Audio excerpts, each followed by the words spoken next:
গরু তো কিনতে হবে। ঈদের বাজারে গরু না কিনলে হবে? চারটে আছে, তাহলে ফের চারটে কিনবো, সমস্যা কি? আইসো।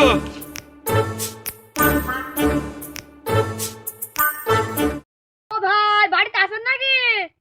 হ্যাঁ ভাই, বাড়িতে আছি। কে আপনারা? ভাই আমরা ব্যাপারী, বলে গরু বেচবেন? বলেন কি? ভাই গরু তো বেচবো, আপনারা আসেন। ভাই ভাই এই দেখেন গরু। এই গরু ভাই? হ্যাঁ।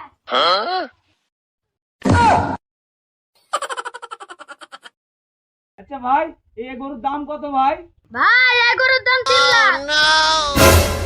না না না না ভাই, এই গরু কোনদিন 3 লাখ টাকা দাম হয়? কি বলেন ভাই, এই গরুর দাম 3 লাখ টাকা হবে না? ভাই এই গরুর দাম 1.5 লাখ টাকা হবে। ভাই এত কম হয়? ভাই তাহলে ভাই সামনে সামনে চলে যাচ্ছে।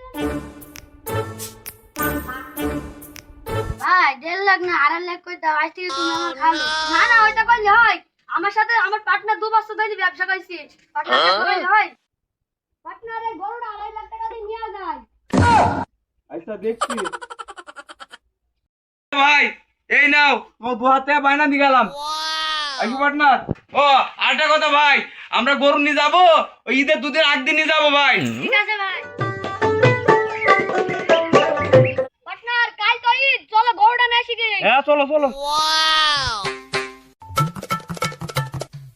ও ভাই কই গরু কই? গরু তো ভাই বিক্রি করে দিয়েছে। ভাই বুঝলাম না, গরু বিক্রি হয়ে গেছে মানে? বিষয়টা তো আমি বুঝলাম না। ভাই বুঝার দরকার নাই, গরু বিক্রি হয়ে গেছে। এই কি বলতে রে, তোর তো বলে খালু, দেখ কেন বিক্রি করে ফেললো। তাই তো শেষে বেরাই তো কি আছে? এই 2-3 লাখ টাকা দাম গরুর দামে 2,000 টাকা দিকে বলছি। গরু না, আমি তো তার আগে গরু বেচ দিয়েছি। এই দেখি তো শালাটা ধুই নিনি।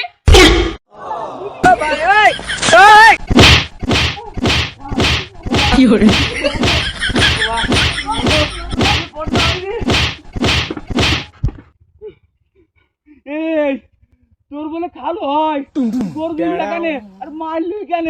তাই তো ওই শালা লোক আসলে ভালো না। তাই তো রে, তোর জন্য ব্যবসা লস হইল। বাবারে।